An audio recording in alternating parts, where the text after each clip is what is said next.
نحمدہ و نصلی علی رسول الکریم اما بعد فاعوذ باللہ من الشیطان الرجیم بسم اللہ الرحمن الرحیم۔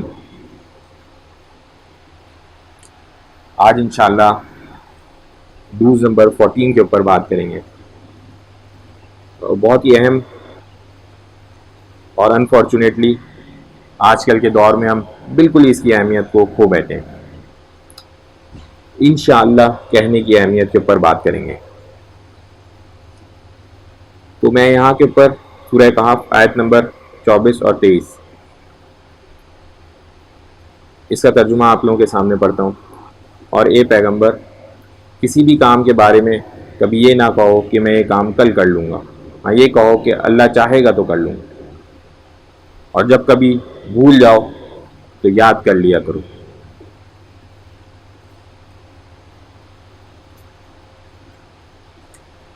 نبی صلی اللہ علیہ وسلم کے پاس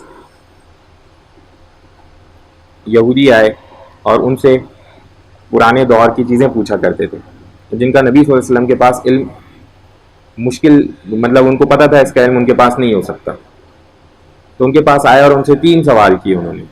ایک سوال روح کے بارے میں کیا، دوسرا سوال اصحاب کہف کے بارے میں کیا، تیسرا سوال حضرت ذوالقرنین کے بارے میں کیا۔ تو نبی صلی اللہ علیہ وسلم چونکہ ان کے پاس وہی آتی تھی اور بڑا کانفیڈنٹلی انہوں نے ان کو کہا کہ اچھا کل میں بتا دوں گا۔ اور پھر اس کے بعد کرنا ایسا ہوا کہ کئی دنوں تک نبی صلی اللہ علیہ وسلم کے اوپر وہی نازل نہیں ہوئی اور وہ پریشان ہو گئے، اور یہاں تک کہ بہت الٹے سیدھے خیالات اور اس طرح کی باتیں بھی شروع ہوئی۔ اس کے بعد جب وہی نازل ہوئی تو سب سے پہلے یہ آیت نازل ہوئی۔ تو نبی صلی اللہ علیہ وسلم کو ایک طرح سے بتایا گیا کہ آپ نے بھی جب کوئی بات کرنی ہے تو انشاءاللہ کہنا ہے۔ حالانکہ وقت کے نبی، اور کون سے نبی؟ سب سے زیادہ ویلیویبل جو اگر کوئی ہے اس پوری دنیا میں تو، اور ان کے اوپر یہ پورا سلسلہ وہی کا منقطع ہو گیا۔ اور یہ بھی بتایا ساتھ میں کہ اگر آئندہ کبھی بھول جائیں، انسان ہونے کی حیثیت سے بھول بھی سکتے ہیں، تو جب یاد آئے تو پھر فوراً کہیں، لیکن کہنا ضروری ہے۔ اس سے پتہ چلا کہ کہنا ضروری ہے۔ آج کل ہمارے یہاں کیا ہے، ایک چھوٹی سی بات ہے کہ میں آ رہا ہوں تمہارے یہاں، بس میں انشاءاللہ آ رہا ہوں تمہارے، کوئی پتہ ہی نہیں نا انسان کا، یہاں سے قدم باہر نکالے سانس بھی رہتی ہے کہ نہیں۔ تو اتنا زیادہ اس لفظ انشاءاللہ کا اہتمام ہونا چاہیے۔ انشاءاللہ کا مطلب کیا ہے کہ اگر اللہ نے چاہا۔ اب یہاں کے اوپر میں آپ کو قرآن مجید میں سے کچھ آیات کا ترجمہ پڑھ کے بتاؤں گا کہ جن کے اندر آپ کو اندازہ ہوگا یہ پہلے کی عادت ہے، یہ انبیاء سلام جتنے بھی علیہ السلام سبوں کی عادت، اور اس کی اہمیت کا اندازہ ایسے ہوگا کہ ہر بڑے پیغمبر نے جب بھی کوئی بات کہی تو اس کے ساتھ یہ ضرور لگایا کہ اگر اللہ نے چاہا۔ تو جیسے سورہ صفات آیت نمبر 102، بیٹے نے کہا ابا جان آپ وہی کیجئے جس کا آپ کو حکم دیا جا رہا ہے، انشاءاللہ آپ مجھے صبر کرنے والوں میں سے پائیں گے۔ یہ کس کا قصہ ہے جی؟ حضرت ابراہیم علیہ السلام اور حضرت اسماعیل علیہ السلام کا قصہ ہے۔ اب یہ دیکھیں گے ان کی حضرت اسماعیل علیہ السلام کی عمر 12 یا 13 سال ہے اس وقت۔ 90 سال کی عمر کے بعد حضرت ابراہیم علیہ السلام کو 90 سے 95 سال کی عمر کے بعد اللہ تعالیٰ نے بیٹا عطا فرمایا، حضرت اسماعیل علیہ السلام، اور خواب میں دیکھتے ہیں کہ میں ان کو ذبح کر رہا ہوں۔ اب جب وہ یہ خواب اپنے بیٹے کو بتاتے تو یہ آیتیں قرآن کی آیتیں نازل ہوئی کہ بیٹا کیا جواب دے۔ تو 12-13 سال کا بچہ جس کو شعور ہوتا ہے کافی، تو وہ ان کو کہتا ہے کہ آپ کو جو حکم دیا گیا آپ وہ پورا کریں اور آپ مجھے انشاءاللہ صابر پائیں گے۔ سبحان اللہ۔ یعنی آج کے دور میں خدا نہ خواستہ آپ کو ٹیسٹ کرنا ہو، اب یہ تو پکی بات ہے نا، گلے پہ چھری چلانا، ان للہ و انا الیہ راجعون، کیسا عمل ہے؟ آپ کو ویسے ہی اگر کسی بچے کا میں تمہیں ایک جگہ بند کر دوں گا یا کوئی ایسا کام کر دوں گا، بچہ آپ کی بات نہیں مانے گا کہ کتنے ہی فرما بردار کیوں نہ ہو، بھاگ جائے گا ادھر ادھر۔ تو کسی کہنے والے نے کہا کہ یہ کیسی عجیب فرما برداری ہے، والد کی کیسی فرما برداری۔ آج کل تو لوگ روتے پھرتے ہیں کہ ہمارے بچے سنتے نہیں ہماری۔ تو بات یہ ہے کہ یہ فرما برداری ایسے ہی نہیں حاصل ہوتی، جب جو باپ والد صاحب بھی ہیں ان کا بھی اللہ تعالیٰ سے تعلق تو دیکھیں نا. پھر ساری چیزیں دنیا کی ان کے آگے ایسے ہی زیر ہوتی رہیں. یہ تو بیٹا ہے. تو حضرت ابراہیم علیہ السلام کے بارے میں تو ایسے بہت سارے واقعات کہ آگ کو حکم ہو گیا آگ اب ٹھنڈی ہو جاؤ. تو یہ بیٹے ہیں. اور یہ ایسی سنت اس دن قائم ہوئی کہ وہ آج تک ہم الحمدللہ بھی ہم نے قربانی کی. تو وہ بھی یہ اسی پورے انہی آیات کے ساتھ جڑی ہوئی پوری چیز ہے. پھر اسی طرح سے سورہ یوسف آیت نمبر 99.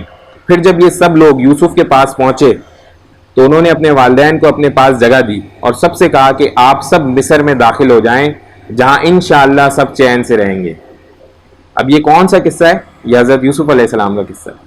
اور یہ ان کے بھائی سارے جب ان سے جدا ہو جاتے ہیں اور پھر اس کے بعد ان کو اللہ تعالیٰ بعد میں کئی سالوں بعد مطلب ایک چھوٹی عمر میں الگ ہوئے ہوتے ہیں اور کئی سالوں بعد جب دوبارہ جو ہوتے ہیں تو اس وقت وہ اپنے بھائیوں سے اور والدین سے کہتے ہیں کہ اب آپ سب, اور ان کو یہاں کے اوپر سلطنت بھی دے دیتے ہیں کہ آپ سب اب یہاں پر آ جائیں اور انشاءاللہ سکون سے رہیں گے. حالانکہ بادشاہ ہیں تو کہہ سکتے تھے بھائی سکون سے رہیں گے, انشاءاللہ سکون سے رہیں گے. اس سے آگے آ جائیں سورہ القصص. ان کے باپ نے کہا میں چاہتا ہوں کہ اپنی 2 لڑکیوں میں سے ایک سے تمہارا نکاح کر دوں بشرط یہ کہ تم 8 سال تک اجرت پر میرے پاس کام کرو, پھر اگر تم 10 سال پورے کر دو تو یہ تمہارا اپنا فیصلہ ہوگا اور میرا کوئی ارادہ نہیں ہے کہ تم پر مشقت ڈالوں. انشاءاللہ تم مجھے ان لوگوں میں سے پاؤ گے جو بھلائی کا معاملہ کرتے ہیں. یہ کس کا واقعہ ہے؟ حضرت موسیٰ علیہ السلام کا واقعہ. تو جب وہ ایک اپنے شہر کو چھوڑ کر کے ایک دوسری جگہ جاتے ہیں اور وہاں کے اوپر اللہ سے دعا کرتے ہیں اللہ میری مدد کریں, بالکل بے سر و سامان حالت ہوتی ہے, تو وہاں جو 2 خواتین ہوتی ہیں وہ ان کی کوئی مدد کرنی ہوتی ہے تو وہ مدد بھی کرتے ہیں ان کی. اور اس موقع کے اوپر ان کے بوڑھے والد کے پاس وہ خواتین جا کے بتاتی ہیں کہ بھئی ایک ہم نے بندے کو ایسا پایا ہے تو جو کام کا بھی ہے اور اسی طرح سے ہے, تو وہ بھی وقت کے نبی. تو وہ ان کو بلواتے ہیں. جب یہ وہاں آتے ہیں تو ان سے کہتے ہیں کہ بھئی تم ایسا کرو میرے یہاں اجرت کرنا. ان کو ضرورت تھی اس چیز کی 8 سال تک محنت کرنا, اور تو اس شرط میں تمہیں بدلے میں یہ بیٹی کا نکاح دیتا ہوں اور مجھے انشاءاللہ اچھے لوگوں میں پاؤ گے, مطلب جو بھلائی کا معاملہ کرتے ہیں. تو انشاءاللہ مسلسل استعمال ہو رہا ہے, بتانے کا مقصد ہے اتنا امپورٹنٹ ٹو ڈو. ہم اس بار ٹارگٹ اچیو کر لیں گے, یہ بات مکمل نہیں, ادھر ساتھ لگانا انشاءاللہ ہم اچیو کر لیں گے. اسی طرح سے ایک اور جگہ, اب یہ بہت ہی اہم جو میں آپ کے سامنے آیت پڑھنے والا ہوں اس کا ترجمہ, ادھر سے اصل میں مجھے آپ کو کچھ چیز سمجھانی بھی ہے, تو بہت اہم چیز سمجھانی ہے انشاءاللہ. اب یہ دوبارہ سورہ کہف کی کچھ آیتیں ہیں.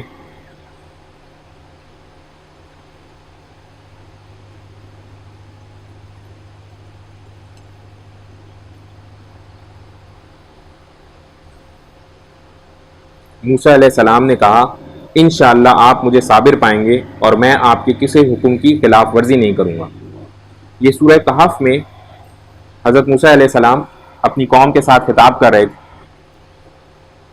تو قوم میں کسی نے ان سے پوچھا کہ بھائی اس وقت دنیا میں سب سے بڑا عالم کون ہے؟ تو انہوں نے کہا کہ میں ہوں. انہوں نے وقت کے نبی تھے تو انہوں نے اس حساب سے تو ایک طرح سے بالکل صحیح بات, لیکن اللہ تعالیٰ کو یہ بات بھی پسند نہیں. تو اللہ تعالیٰ نے وہی کی فلانی جگہ جاؤ وہاں تم سے بھی زیادہ ایک بندہ علم رکھتا ہے اس سے ملاقات. اور وہ علم شریعت کا علم نہیں تھا, دوسرا علم جس کو جی. تو مگر بہرحال اب وہ وہاں کے اوپر جب گئے تو حضرت خضر علیہ السلام ان کا نام جن سے ملاقات ہونی تھی, تو ملاقات جب ہوئی تو ملاقات ہوتے ہی انہوں نے کہا بھائی جو علم آپ کو دیا آپ مجھے بھی تھوڑا بتائیں. اب انہوں نے جواب میں ان کو کہا کہ آپ میرے ساتھ صبر نہیں کر سکتے, آپ میرے ساتھ صبر نہیں کر سکتے. انہوں نے کہا کیا جواب میں؟ انشاءاللہ آپ مجھے صابر پائیں گے. انہوں نے جواب میں یہ کہا کہ انشاءاللہ آپ مجھے صابر پائیں گے. پھر یہ دونوں آگے, پھر انہوں نے کہا اچھا اگر صابر پاؤں گا تو تم میرے ساتھ آ جاؤ, لیکن مجھ سے کسی چیز کا سوال نہیں کرنا جب تک میں خود نہ بتاؤں. اب پھر یہ دونوں آگے کا سفر شروع کرتے ہیں. تو ایک معاملہ ہوتا ہے, اس پہ وہ ان سے سوال پوچھ لیتے ہیں, تو وہ ان کو کہتے ہیں کہ بھائی میں نے کہا تھا صبر, تم نے سوال نہیں پوچھنا. تو کہتے ہیں آپ مجھ پہ سختی نہ کریں, اب میں اس طرح نہ کروں گا. پھر تھوڑے اور آگے جاتے ہیں, پھر ایک اور معاملہ ہوتا ہے خلاف شریعت, تو حضرت موسیٰ علیہ السلام پھر پریشان, اور پھر سوال پوچھ لیتے ہیں. وہ پھر ان کو یاد دلاتے ہیں کہ بھئی آپ نے مجھ سے بات نہیں کرنی تھی. پھر وہ اور آگے جاتے ہیں, تیسرا معاملہ ہوتا ہے, اور تیسرے معاملے پہ پھر حضرت موسیٰ علیہ السلام ان سے سوال پوچھ لیتے ہیں, اور اس کے بعد جواب میں وہ کہتے ہیں کہ اب یہ موقع آ گیا کہ میں اور آپ الگ الگ. تو پتہ یہ چلا انشاءاللہ کرنے کے باوجود حضرت موسیٰ علیہ السلام سے صبر نہیں ہو سکا. اب یہ کیسی بات ہے؟ ابھی تک تو ہم کہہ رہے تھے کہ ہمیں ہر کام کے ساتھ انشاءاللہ لگا لینا چاہیے تاکہ وہ کام پورا ہو. جب نبی صلی اللہ علیہ وسلم کی بات ہم کر رہے تھے تو ہم نے کہا کہ چونکہ انشاءاللہ نہیں لگایا تو وہی نازل نہیں ہوئی. یہاں انشاءاللہ لگایا کہ صبر کروں گا اور صبر نہیں ہوا. یہ کیا بات ہے؟ یہ کیا بات؟ تو میرے بھائی ادھر سمجھنے کی بات یہ کہ لفظ کیا ہے انشاءاللہ, اگر اللہ نے چاہا تو. اب جس کام میں حکمت ہوگی نا اللہ تعالیٰ وہ کام پورا کروائیں گے. جو بہتر نہیں ہے وہ اللہ تعالیٰ پلٹا دیں گے. سمجھ میں آ رہی ہے بات؟ یہ نہیں, اس کی اس طرح بہت زیادہ اہمیت ہے. آتا کیا ہے, دیکھنے میں کیا آتا ہے کہ کچھ لوگ ہیں, ایک جگہ اور حدیث میں آتا ہے کہ کچھ لوگ اللہ تعالیٰ کا اتنا زیادہ قرب حاصل کر لیتے ہیں کہ ان کی زبانی جو بات ہو رہی ہوتی ہے اللہ تعالیٰ پوری کرتے ہیں. تو ایسے لوگوں کو بہت زیادہ احتیاط کرنی چاہیے کہ وہ خدا نہ خواستہ کوئی دعا بھی کر دیتے ہیں, خطرناک دعا بھی کر دی تو پتہ چلا پوری ہو گئی. بچوں کے بارے میں کوئی بات کر دی کسی وقت غصے میں, پوری ہو گئی. اپنے لیے کوئی مشکل بات کر لی, خدا نہ خواستہ پوری ہو گئی. تو ایسے لوگوں کو تو اتنا زیادہ اہتمام کرنا, یعنی جتنا اللہ والا ہے اس کو اتنا زیادہ انشاءاللہ کہنے کا اہتمام کرنا. تو اس میں یہی بچت ہے. اگر یہ ہماری کہنے کی عادت ہو گئی انشاءاللہ, مگر مقصد دل میں کھوٹ نہیں ہونا چاہیے, یہ بات دماغ میں رکھیں. مطلب ایسا کہا کہ انشاءاللہ میں کل آؤں گا لیکن دل میں سوچ رہا ہوں مجھے آنا وانا نہیں ہے, یہ تو کھوٹ ہے. ایسے انشاءاللہ کا استعمال نہیں کرنا. جس کا ارادہ پکا ہو, پختہ ہو, یا ابھی بالکل کلیئرٹی تھوڑی سی نہیں ہے تو بھی چلیں, گنجائش ہے. لیکن بالکل اپوزٹ ارادے کے ساتھ کہنا کہ انشاءاللہ یہ کر دوں گا, یہ غلط ہے. عادت باقاعدہ ہونی چاہیے. انشاءاللہ میں انشاءاللہ آ رہا ہوں یا انشاءاللہ پہنچنے والا ہوں, اب رستے میں مجھے تھوڑی دیر ہو گئی, یہ بات الگ ہے. تو اس میں اللہ تعالیٰ کی حکمت ہے, اور باقی چیزیں باقی معاملات میں جھوٹ نہیں ہونا چاہیے سچ کے اوپر. تو انشاءاللہ کہنا یہ بہت ہی امپورٹنٹ ہیبٹ. تو انشاءاللہ اس کا پورا اہتمام کریں گے نا. یہ قرآن کی آیات ہیں, اور اسی طرح سے احادیث میں بھی بہت ساری اس طرح کی حدیث ملتی ہیں جہاں کے اوپر انشاءاللہ کہنے کی اہمیت کو بیان کیا گیا ہے. تو ایک موقع پہ میں بس شارٹ سی آپ کو حدیث بیان کرتا ہوں کہ ایک صحابی تھے, تو انہوں نے, صحیح بخاری کی حدیث ہے, رسول اللہ صلی اللہ علیہ وسلم سے فرمایا کہ بات یہ ہوئی کہ بارش ہو جاتی تھی تو ان کے گھر سے مسجد دور تھی, تو انہوں نے کہا کہ جی مجھے گھر میں نماز پڑھنے کی اجازت دی جائے. تو نبی صلی اللہ علیہ وسلم نے فرمایا کہ انشاءاللہ میں آؤں گا اور آ کے آپ کو بتاؤں گا. تو نبی صلی اللہ علیہ وسلم کا اپنا باقاعدہ معمول تھا انشاءاللہ سے, مگر وہ اس وقت ایک چیز سکھانی تھی نا, اور قرآن میں آیت نازل ہونی تھی نا, تو جس موقع پہ یہودیوں نے پوچھا اس موقع پہ انہوں نے نہیں کہا گیا ان سے انشاءاللہ. اب انشاءاللہ کہنے کی تاثیر کے اوپر بھی ایک صحیح حدیث آپ لوگوں سے شیئر کرتا ہوں. رسول اللہ صلی اللہ علیہ وسلم نے ارشاد فرمایا, یاجوج و ماجوج روزانہ دیوار کھودتے ہیں. یہ وہ دیوار ہے جس کے پیچھے سورہ کہف میں حضرت ذوالقرنین جن کے بارے میں پوچھا گیا تھا, انہوں نے وہ دیوار بنائی اور کہا کہ یہ قائم رہے گی اس وقت تک جب تک میرا رب چاہے, اور لیکن یہ ایک دن ختم ہو جائے گی, یہ پکی بات. تو اس سے ریلیٹ کر کے یہ حدیث ہے کہ یاجوج و ماجوج روزانہ اسی دیوار کو کھودتے ہیں تاکہ باہر آئیں وہاں سے, حتیٰ کہ جب اتنی رہ جاتی ہے کہ انہیں سورج کی روشنی اس کے آر پار نظر آنے کے قریب ہوتی ہے تو ان کا افسر کہتا ہے واپس چلو, اس باقی دیوار کو ہم کل کھود ڈالیں گے. اللہ تعالیٰ اسے پھر ویسے ہی پہلے سے بھی انتہائی سخت کر دیتے ہیں. جب ان کا مقررہ وقت آئے گا اور اللہ تعالیٰ کی منشا ہوگی کہ انہیں لوگوں تک پہنچا دے تو وہ کھودیں گے. جب وہ سورج کی روشنی دیکھنے کے قریب ہوں گے تو ان کا افسر کہے گا چلو اس کو ہم کل کھود لیں گے انشاءاللہ. وہ اللہ کی مرضی کا ذکر کریں گے تو اس کی یہ برکت ہوگی کہ جب صبح کو واپس آئیں گے تو اسے اسی حالت میں پائیں گے جیسی چھوڑ کر گئے تھے. وہ اسے کھود کر لوگوں کے سامنے نکل آئیں گے اور پانی پی کر ختم کر دیں گے. لوگ ان سے بچاؤ کے لیے قلعہ بند ہو جائیں گے. وہ آسمان کی طرف تیر پھینکیں گے تو تیر خون سے تر بتر واپس آئیں گے. تب وہ کہیں گے ہم نے زمین والوں کو زیر کر لیا اور آسمان والوں پر غالب آ گئے. تب اللہ ان کی گدیوں میں کیڑے پیدا کر دے گا جن سے وہ ہلاک ہو جائیں گے. یہ ایک صحیح حدیث ہے. رسول اللہ صلی اللہ علیہ وسلم نے فرمایا قسم ہے اس ذات کی جس کے ہاتھ میں میری جان ہے, زمین کے جانور ان کا گوشت کھا کھا کر موٹے ہو جائیں گے اور ان پر چربی چڑھ جائے گی. یعنی اتنے زیادہ تعداد میں ہوں گے جس وقت چھوٹیں گے, قیامت کے بالکل قریب چھوٹیں گے. یہ کس جگہ ہیں, کس موقع کے اوپر ہیں, اس کا کسی کو علم نہیں ہے.